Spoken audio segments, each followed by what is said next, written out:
tab, grab a seat, and pour a pint. It's time for the Beer Guys Radio Show. You want free beer? Go to the brewery. Dedicated to the art, science, and enjoyment of craft beer. Yeah, what's wrong with the beer we got? Now, here are your hosts, Tim Dennis and Brian Hewitt. And welcome to the Beer Guys Radio Show. We are radio for the local craft beer movement. We're broadcasting from the Beer Guys Radio Studios at Ironmonger Brewing in Marietta, Georgia. Now, I'm Tim Dennis. And I'm Brian Hewitt. This week we're talking with Sam Cruz, the co-owner of Louisville, Kentucky's Against the Grain Brewery. Sam, thanks for joining us. Thank you. And Sam, we have some fellas here that you probably know, a little surprise guest this week.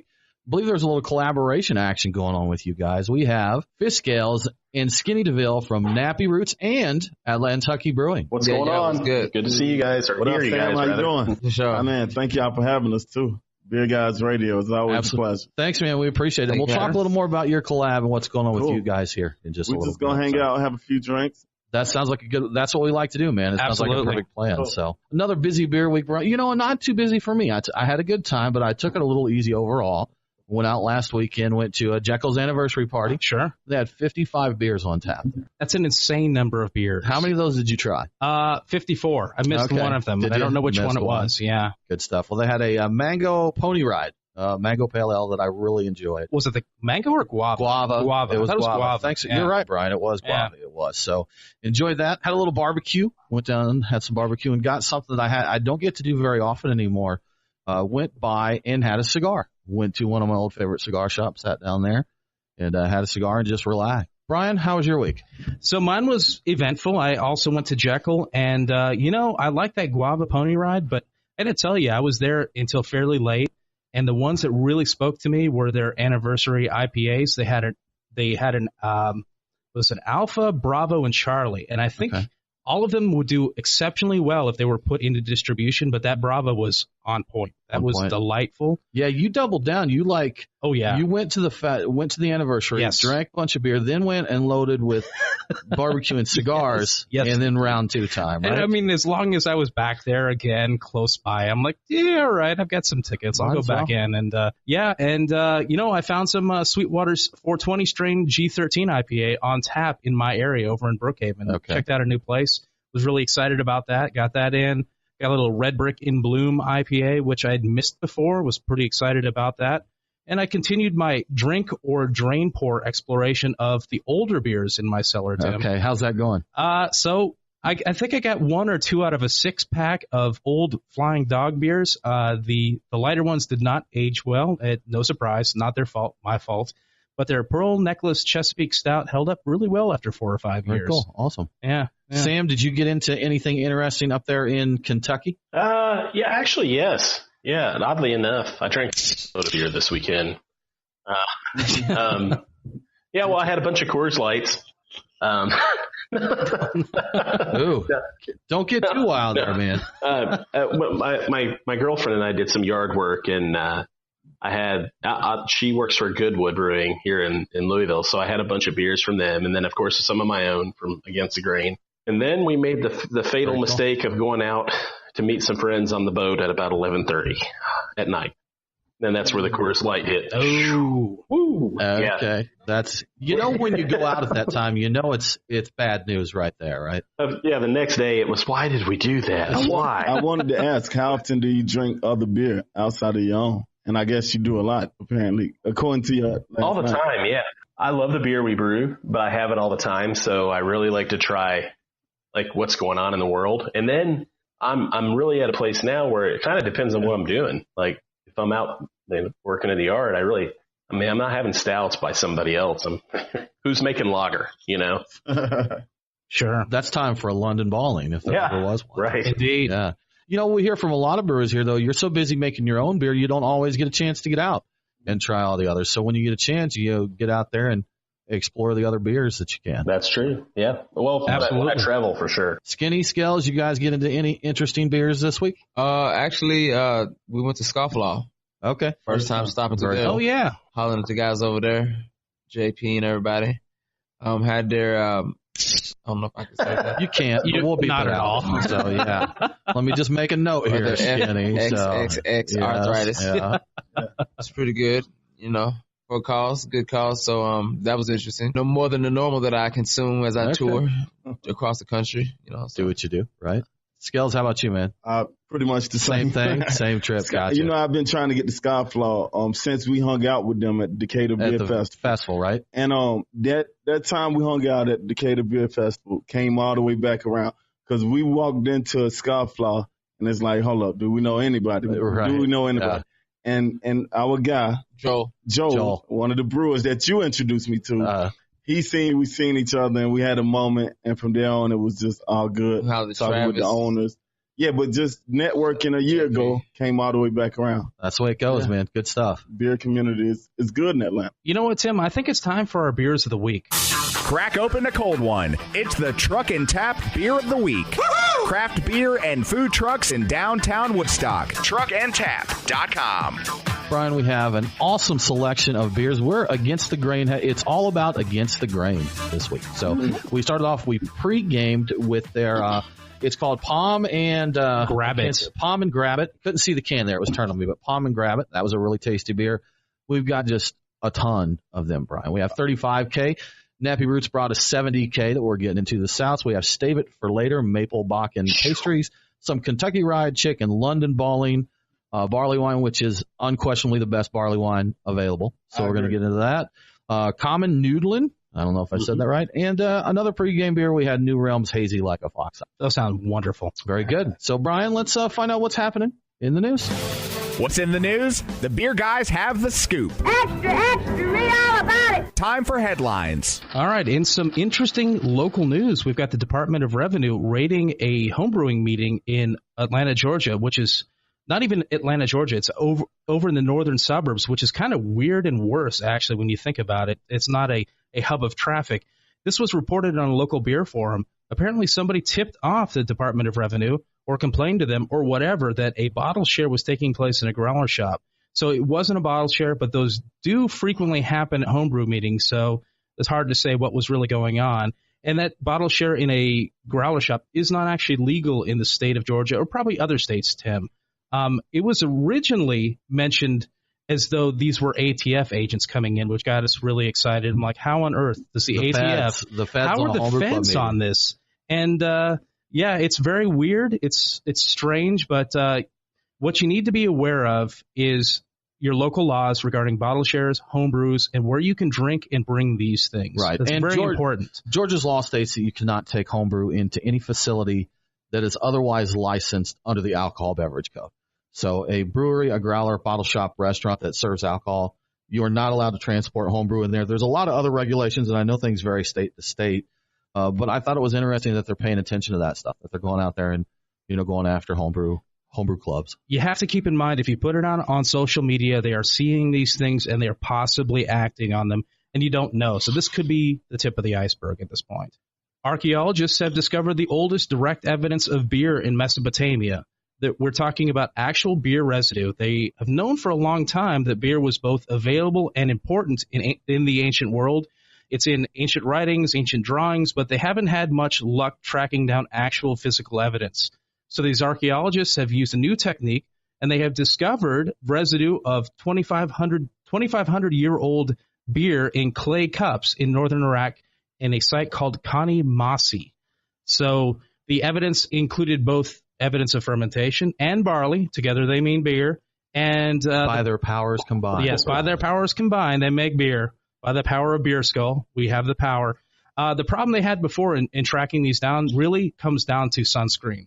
Sunscreen, when people handle artifacts, sunscreen will give false results that indicate like wine was involved. Oh, I didn't know that. It's chemical compound. They're using all kinds of fun gas chromatography. Okay. And they're using that to eliminate modern chemicals and comparing it to modern beer residue, and they're using gloves. And doing all that, they've actually been able to find beer residue. It sounds like they keep finding out new info on older beers, so it'll be interesting to see if they have continued developments in this. Well, you're listening to the Beer Guys Radio Show. We do need to take a break, but we'll be back very soon to talk with Sam Cruz from Against the Grain Brewery.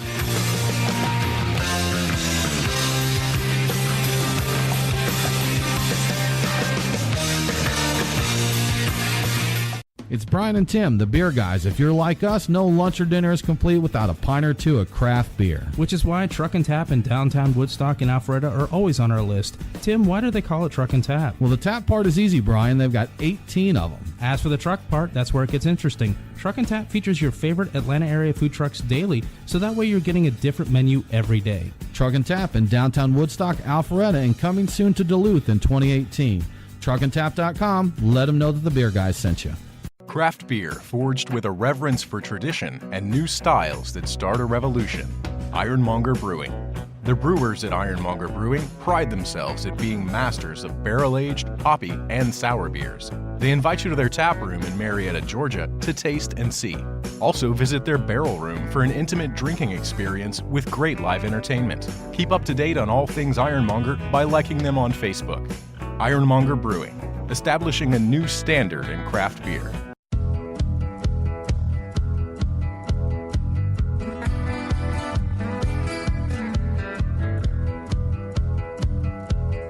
Follow the Beer Guys on Facebook, Twitter, and Instagram. Strange things are afoot at the Circle K. Now, back to the Beer Guys radio show. Welcome back to the Beer Guys Radio Show. For more great craft beer info, visit us on the web at beerguysradio.com. We're broadcasting from the Beer Guys Radio Studios at Ironmonger Brewing, and we're talking with Sam Cruz from Against the Grain Brewery. Sam, once again, thank you so much for joining us. We do appreciate it. Oh, yeah, thank you. So we have just opened a beer here that I've been a big fan of for quite a while. I've actually recommended it to a lot of people, and I'm enjoying it again right now. We have London Balling. Oh, yeah. And this is a barley wine style ale, a barley wine. Can you tell us a little bit about this beer? Yeah, actually, it's actually got a really interesting story behind it. It's born of a project that my partner Jerry and I did when we were brewers for another brewery here in Louisville back in 2007, I want to say. We met this guy that people, I think they know who he is. His name's Mikkel. Okay. Uh-huh. Yeah, he has a brewery in Denmark, a brewing company, and then he has them all over the place. There's a brewery called McKellar. I may have heard of that. I've heard that, I think, yeah. So we met him up in Chicago and quickly became friends. He sent an email, it would have been about around 2007, and said, hey, I'm doing this project, this little bar in Copenhagen. Would you guys be interested in brewing a beer for the launch of this project? And we're like, yeah, sure.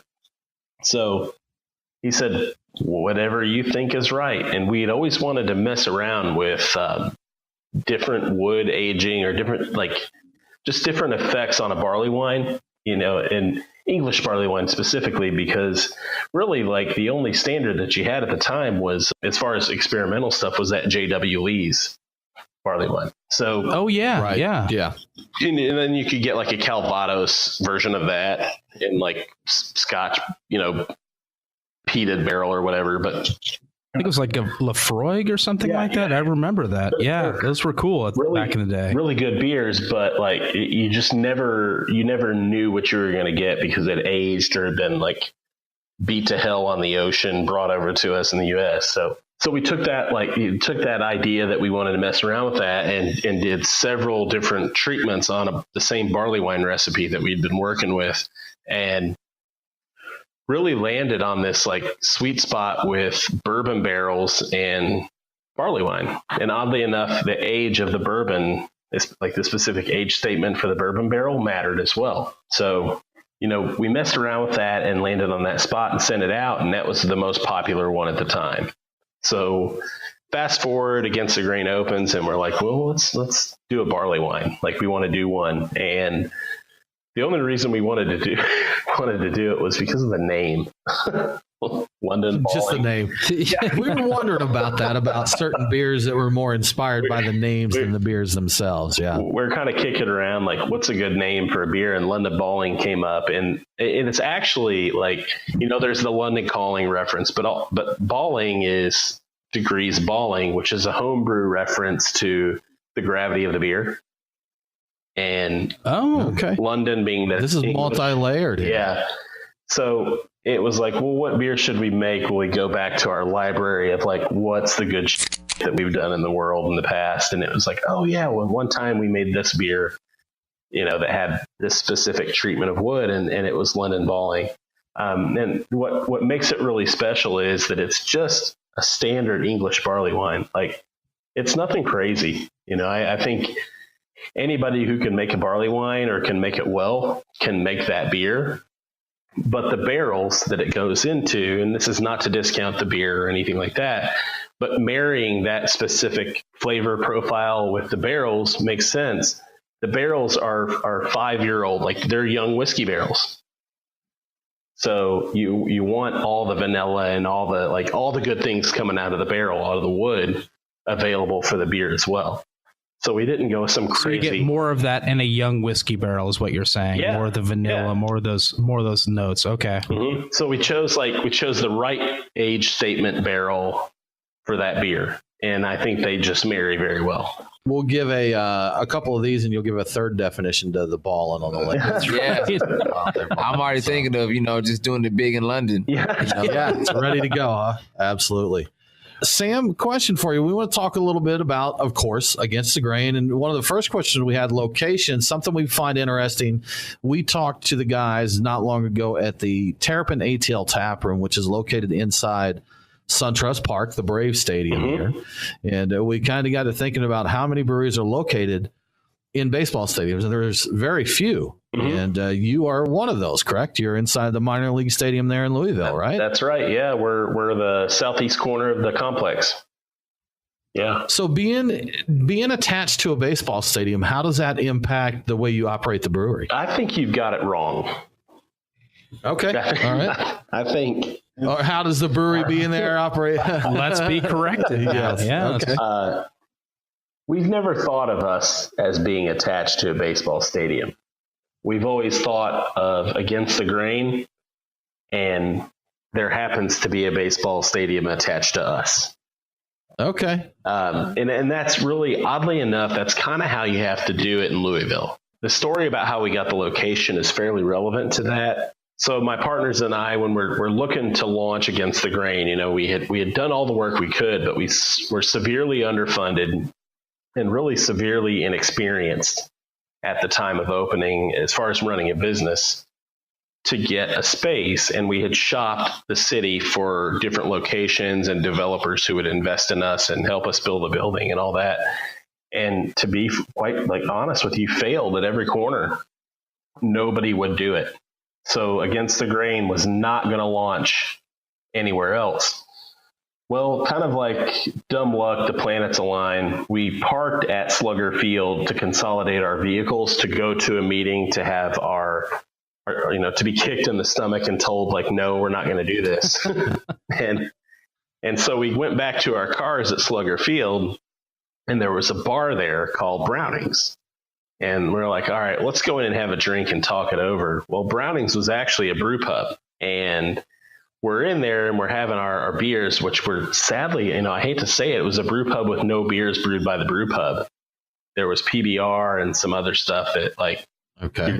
Weird. Yeah, it was really super weird. But we happened to look up and saw this really gorgeous brewery behind glass with the lights off and purposely hidden. And then the light bulb goes over your head and it's what's that? And then we start investigating more while we're sitting there having our defeat beer, and it's the food is bad. I don't want to knock Browning so much, but everything about being there kind of said this place is not doing well. So with all the brash and ridiculousness that we called the owner of that place the next day and said, hey, you want to get rid of this? It looks like you don't like it. And long story short, he did. He wanted to get rid of it. And we essentially took his problem and we wanted it. And we turned it into Against the Grain, and it stopped being that and became what we wanted. So it was really kind of planets aligned, stroke of luck for very little amount of money. And, with very little experience, we lucked into that spot, and that's how we got it. So fast forward to how you're going to operate in that, we never really could rely on it as a baseball stadium brewery because we never saw success there as that. So we just kind of we were mindful about doing that and never did. It really kind of sounds to me like a romantic comedy about beer. You like possibly starring Billy Crystal, the brewery that was getting kicked around and finally finds the one location. The involves baseball. Yeah, the brewery is Meg Ryan. Yeah. Yes, that is the thing. The brewery is Meg Ryan. I mean, I never would have got that analogy. I just sounds like that happening there. Yeah, I mean, this brews for you. It sounds like the this name. Brews for you. You guys got the name ready. Now we just got to get the script written and we're going to make this happen. So. That's how we do it. Absolutely. Okay, very cool. Well, you're listening to the Beer Guys Radio Show. We do need to take another quick break. We'll be back very soon. We're going to catch up a little bit with Nappy Roots, see what's going on with the Atlantucky, and talk more too Against the Grain Brewery right after this.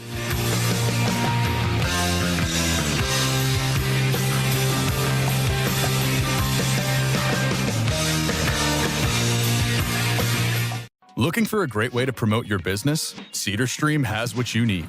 For apparel, stickers, signs, and banners, we're your one-stop shop. There are never any art fees or setup fees. And if you need your items quickly, there's no additional charge for rush orders. Whether you own a brewery, bar, bottle shop, or other business, Cedar Stream is ready to serve you. Visit cedarstream.com for more info or call 800-686-7488 for immediate assistance. Cedar Stream. We print America. We are Reformation Brewery, celebrating the reformer in you. Locally crafted within the renowned Etowah watershed of Woodstock, Georgia, Reformation creates yeast-forward brews full of aroma and flavor crafted to last. Come see us in beautiful Woodstock, Georgia, for a tour and tasting of unique brews that you can't find anywhere else. Reformation Brewery. Set beer free. ReformationBrewery.com.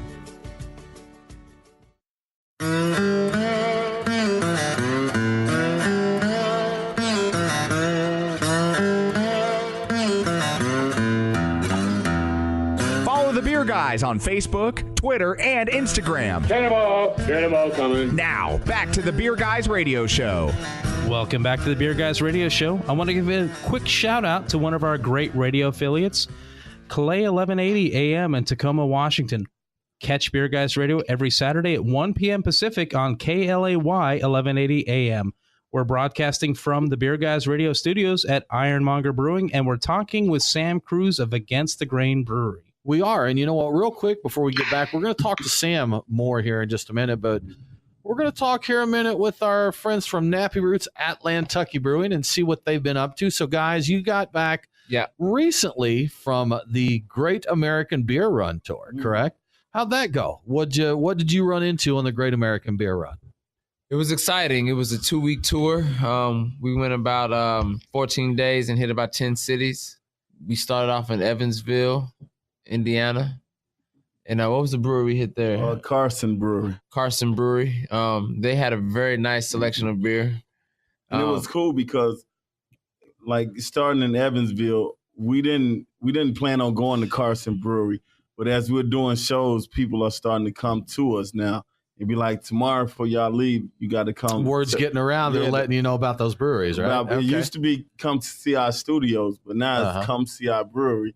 And that's how Carson came about. And Carson is a cool brewery right in Evansville, Indiana. Good stuff. They had a dope orange creamsicle. Nice. Yeah, chicks brewing, like women brewing in the back. Cool. Okay, that's cool. It was really nice. And we just went from Evansville. We ended up making our way towards the west, making our way towards Colorado, ended up hitting Trinidad and Denver, doing some things in that area. Then we shot up to Utah, stopped through Epic in Utah. Yeah. Nice. Yeah. Very cool, very cool. I feel like we hit Outlaw Brewing in Bozeman, Montana. Great beer. Real quick, for those who don't know, in Utah, period, all of the beer is almost half the ABV of our beer, half the percentage of alcohol. It's like 3% or something that they can 3%, sell there, right? Sure. Unless you sell it straight from the brewery. They can give you a full dosage, but it's got to be in a bottle, and it's got to be. It's a few rules to it, but you can find a bottle of beer with full percentage. You have to take it away. That's what you're saying. You have to take it away directly from the brewery to get the full volume, the full impact of the beer. And only from the brewery, not the grocery store, not the gas station. Have you heard of what they call Zion curtains in Utah? So it's in bars that make mixed drinks. They have to have an opaque glass window between where they're mixing the drinks and where they're being served, because it's not allowed for you to see the alcohol actually being mixed there. That is crazy. That's crazier than some of the shows we've done where it's a rope in the middle of the club and under 21 on one side and over 21. All these laws, these crazy rules. Yeah, it gets crazy in the Northwest. Crazy. But it's the great place and some of the best beer I ever had. Now, guys, you brew from Atlantucky Brewing. We've talked to you a few times before on that. So what's up with Atlantucky?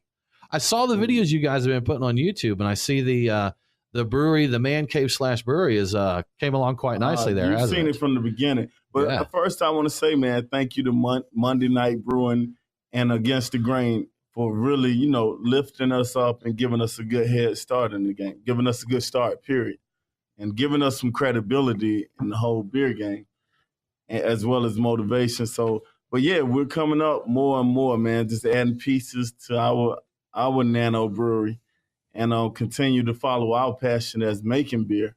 And we've tried several different kind of beers, some great, some not, and that's it happens, right? That's the beauty of it. We almost got too confident, and it happened right before we did. So we learned from that.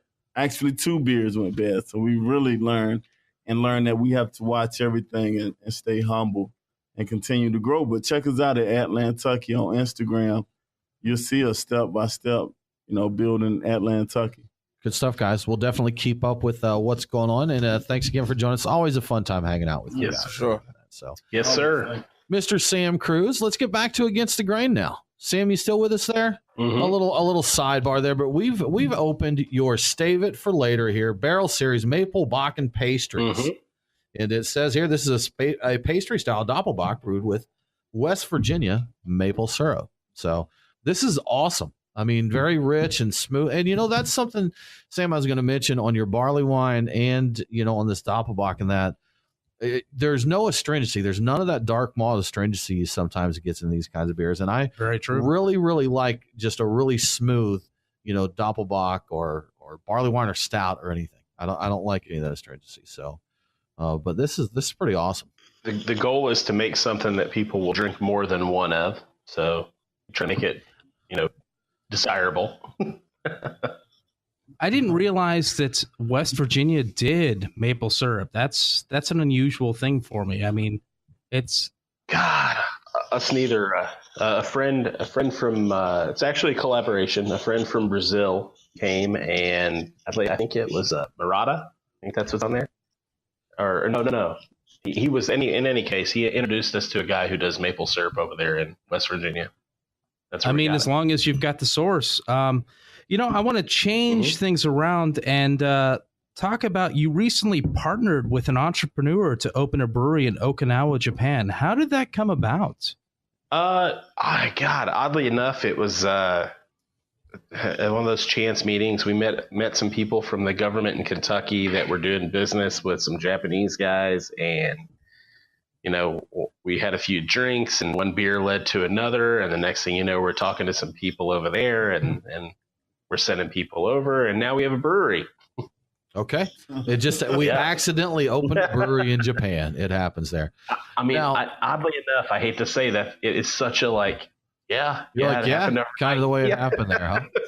So the recipes that you're brewing there, are you keeping them the same, or did you have to tweak them to fit the Japanese palates? So we have 3 recipes that go there that are indigenous to home, to here. And that's kind of just this is Against the Grain that is in America. And then we brew a couple beers that are specifically for that market. So it really is kind of the brand has to be pure and be real over there. But in addition to that, we also want to make beers that make sense for the market and for the weather and the climate and stuff. So that's kind of what we're doing. It is Against the Grain. My business partner, Jerry, has been over there, countless times. And I think we're going to be back over there next month. So we spend a lot of time there making sure it all works and it's right. Well, talking about travel, you also have an Against the Grain brand for the European market, right? That's true. Yeah. Mm-hmm. Again, it's kind of one of those things where like, well, we were exporting beer. You know, we've been doing a lot of stuff in Europe for years anyways, but we're exporting beer, and we really got over there and started drinking our beers and then other beers in the market. And we're like, man, they're not as good as they are at home, but Against the Grain belongs here. It belongs everywhere in the world. Like the way we do things, I think is to be against the grain is a way of life. So, we decided, well, we'll find a partner brewer over there and we'll start brewing our beers there as well. But we decided to make beer specific to market. And so there's a brand that lives there and it's brewed in Norway. So that's something a little different. It's Against the Grain beer everywhere, but a little different for the Japanese market, a little different for the European market then, right? Yeah, it's tailored to the culture and to like the taste of the area. But it is, the Against the Grain concept is that everybody deserves the very best beer that they can get, no matter who they are or where they are. Like everyone should have it, and it's about making sure that we can do that everywhere, and that's kind of why we focus in each market. So, are there any other targets on the radar in Against the Grain's world domination takeover plan? Yeah, but I can't say. Can't say right now. Yes, there are, but I can't tell you about it. Okay, that's fair enough. I'm sorry. Is that an evil cackle I hear? Because that sounds like it could be evil. He put a pinky next to the corner of his mouth right there. Absolutely. Little I'm just going to say nobody's safe. Nobody's safe. Okay, that's fair enough. Absolutely. You're listening to the Beer Guys Radio Show. We need to take another break. We'll be back very soon to talk more with Sam Cruz of Against the Grain Brewery.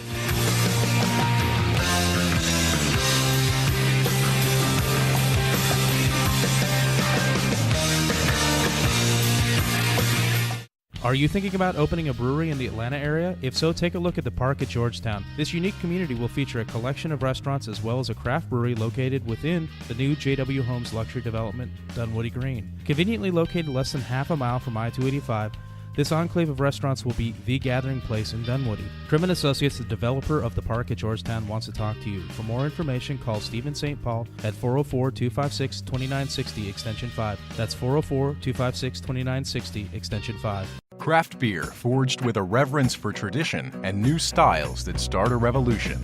Ironmonger Brewing.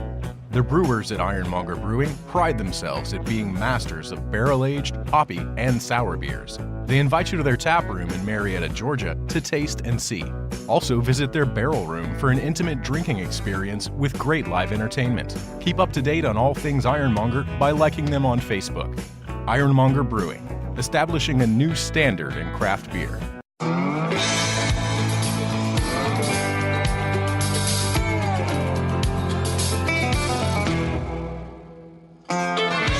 Follow the Beer Guys on Facebook, Twitter, and Instagram. Next Friday is Hawaiian Shirt Day. So, if you want to, go ahead and wear a Hawaiian shirt and jeans. Now, back to the Beer Guys Radio Show. And welcome back to Beer Guys Radio Show. Make sure to follow us on the socials. Beer Guys Radio on Facebook, Twitter, and Instagram. We're broadcasting from the Beer Guys Radio studios at Ironmonger Brewing, and we're talking with Sam Cruz from Against the Grain Brewery. Sam, we wanted to talk to you a little bit about something that is a very interesting aspect of Against the Grain Brewery, and that's your names and labels. Oh, yeah. So it's interesting stuff. And Brian, I think you actually had a question to kind of lead off this conversation. Did you not? I absolutely do. I really want to know, when I looked at all your names, looked at your descriptions, I'm like, what comes first, the concept for the beer or the beer name? Because I know when we were homebrewing, a lot of times the beer name came first. How's it working with you guys? It's a name. Is it the name? The name first. Okay. Yes. All right. Is that almost always or the majority of the time? How often is the name the leader there? Probably about 98% of the time. Wow. Okay. All right. They're more extreme than we ever were homebrewing. Yeah. Yes. Well, it seems to be working out for you, Sam. So, yeah, I mean, obviously, if someone says like, "Well, let's make an Oktoberfest," it's like, all right. But when we have we don't have a crazy name for it. Exactly. But when we have a beer called, let's make a beer called Watermelon Chicken and Grits. I've heard of that one. Yeah, go on. It's about it. It's about the name, So I think there was a rap group that did an album by that name. I'm not sure though. Oddly enough, I happen to be a huge fan of that. And when I was in college, are you? I think those guys do beer now. They do, man. Damn good. You know what? That's a great segue to talk here. Since you brought it up, Sam, let's roll with it. So that's a collaboration effort you did here with Nappy Roots, which is one of the reasons we wanted to have them come up and join us. Yep. Nappy Roots has always claimed a little Atlanta, or a little Georgia, a little Kentucky, a little Atlanta. How did you guys get connected up to do this collaboration? They're Kentucky natives, so and also we're fans. My partners and I, like I said, one way or another, we got connected, met them, and it was, hey, let's make a beer. And they kind of told us where they were with beer, and it was like they're beer guys. It was like, well, what are we gonna do? And for us, it's always the sky's the limit. And I love watermelon chicken and grits, so we kind of rolled with watermelon chicken and grits, and we made a beer with watermelon chicken and grits. Yeah, and it's doing so much for us. Like we get a lot of calls. We get people from all over who's looking for it, trying to get more of it. So thank you for everything, Sam. Oh, thank you guys. The whole crew. Thank you. Now, Skinny Scales, when you guys do a collaboration, do you just throw your name on it and then stand back and let them take care of it? No. We would like to be involved as much as we can. We're not necessarily pushing the buttons on the touch screen yet, but we're getting there. But you're there and you're involved with the process, right? For sure. If we're not dumping the hops, we're taking the grains out. We're watching the whole process. We're partying. We're drinking beer. We're chilling on the outside. And we're talking to the brewer the whole time, learning. The mojo is there. Yeah. I know from hanging out. Brewers. They're involved. Right. Brewers. Yeah. And that's what I was going to say. I know from, hanging out with you guys over the last year or so, the passion, when someone's really passionate about something, the questions they ask and just, getting that knowledge and learning. Like you said, guys, we've brewed a lot. We've had some that weren't so good, so we brewed some more. Yeah, and that's kind of the way it goes. Well, moving forward, we're going to try to take some of the recipes that did work out very well for us and try to scale them up to breweries that are open-minded to contract brewing and some things of that nature. So we can not necessarily do what we're doing with Against the Grain, but maybe even on a smaller scale. And just work with as we travel. Opportunity for us to meet with local craft brewers and do something on a small scale locally in their brewery for their community is just as exciting as doing it with Against the Grain on Monday night. So opportunity to work with brewers and learn from different, brewers and tricks of the trade is what we're looking forward to as we travel and do this pursuit called Atlantucky. So they're serious enough that they have a whiteboard with schedules and notes They're very and organized ideas. With it. Absolutely. It's extremely organized. I have personally witnessed this. I'm very impressed. It is. It's yes, impressive. Indeed. So Sam, you mentioned to us a little earlier, so Watermelon Chicken and Grits is coming back out, correct? That's right. You can get it again with even more watermelon September 2nd at my pub in Louisville, Kentucky at Louisville Slugger Field. Or you can hang loose and you'll find it in distribution on Nappy Roots Day, which is September 16th. Exciting times we're in, man. It's good stuff, man. It's Absolutely. not a game. It's not a game. Now, Sam, we have just got an absolute laundry list of stuff that we could discuss, but because we do have some time limits here, we're going to cover what we can. Brian, you're looking at me and shaking a pen at me. Do you have something you'd like to say? Well, they've got a restaurant and a smokehouse at their brewery, and we'd like to talk about the unique regional dishes we see with different breweries. We see that you have a Kentucky burgoo. Yeah. Is that how I don't even know what that is. This is, but Tim knows, and he's very excited about this. We want to know, what is that, and do we need to make it? Do we need to find it? What's going on with that? I think you can make it, but finding it's better. You can find it in Kentucky. That's why it's called Kentucky burgoo. All the different proteins or meats that you can put together into a stew with a few root vegetables. It's really smoky. For us, it is, and obviously we have a smokehouse and an array of different things. So chicken, brisket, turkey, pork, all that stuff, all in one stew, then with root veg, and then some corn and stuff like that. It's a really hearty, stick-to-your-bone stew, and it's really good. Okay. It sounds very similar to Brunswick stew that we see a lot of the barbecue places here in Georgia, that I think that is kind of a Georgia thing, Brunswick stew, which you take the meat, the little end pieces of meat that are left, the veggies you got left over, throw them in a pot, put a little tomatoes in there and some broth, and baby, you got a stew going. We put beer. It's marvelous. Okay, cool. Yeah. And I don't know if it's I'm not an expert on Brunswick stew, but I believe in some places they Also put some of the barbecue sauce in there. Yeah. You get a little tang, a little spice. Absolutely. From it, so. Some Kentucky burgoo and beer, Brian. We got to put that on the list. That sounds good. Well, Sam, you guys have a lot of beers that are really well known. You got your stout series. You have 35K, 70K. And I was going to ask you if there's a 105K or 140K coming, but Brian actually tells me that he saw just recently a 270K was added to Untapped. What's up with 270K? I don't. He's like, I don't know. Was that a fan making something up? Take a look at it on Untapped. See what you find out. I don't know. 70K is pretty intense. Right. Yeah. 270 Skinny. What you think about that one? It's just two of the 70s. It's 117 ABV. On that beer needs to go on a diet. I'm good on that. The 70K takes me to the moon and back. So yeah. Well, moving on, you guys have Bo and Luke is a very popular beer. You do a lot of variants on that. You do a big release around it. Yep. And it sounds like that beer has kind of an unusual charitable beneficiary there for the upcoming release event. Tell us about that. It's got wheels. We're going to be releasing that in late October. I'm pretty sure we're going to do the announcement next week on that. We do variants for the beer. It's a smoked imperial stout aged in bourbon barrels. The variants this year are super unique, but I can't tell you. You got to wait till it's on social media. You can tell us. We won't tell anybody. I did not like smoked beers until I had this. So you had Bo and Luke. That was the change. You heard it from Scales. I was going to ask, what's the deal with smoked beers? Because they're not, they're very unique to me. Like, you know what? That is a long subject. You think it's like barbecue, but it's not like barbecue. Yeah, we'll get into that soon. We'll talk about that one. Something we love. But as far as like the charity benefit, like this is really kind of close to my heart. Squalus Puppeteers in Louisville. We do a pre-sale. We only have like 400 or 500 of each of the variants. So that's not a lot when it comes down to it.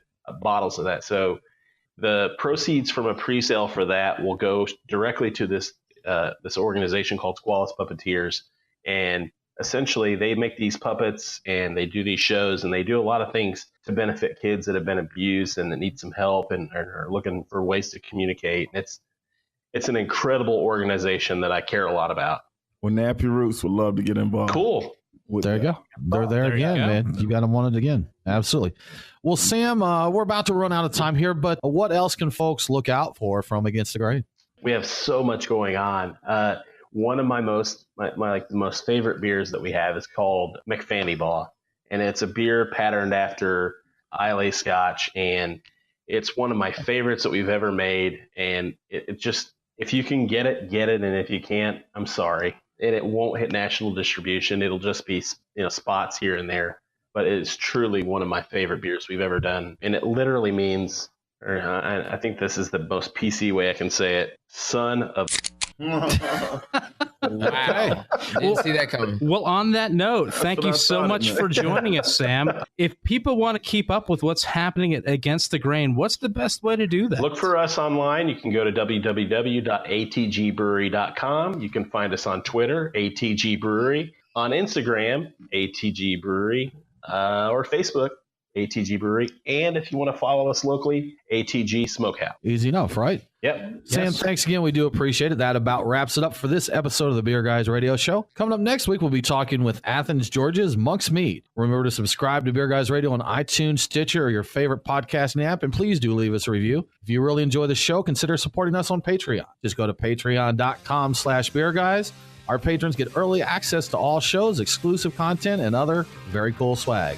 Thanks again for tuning in. Have a great week, and don't forget to drink local.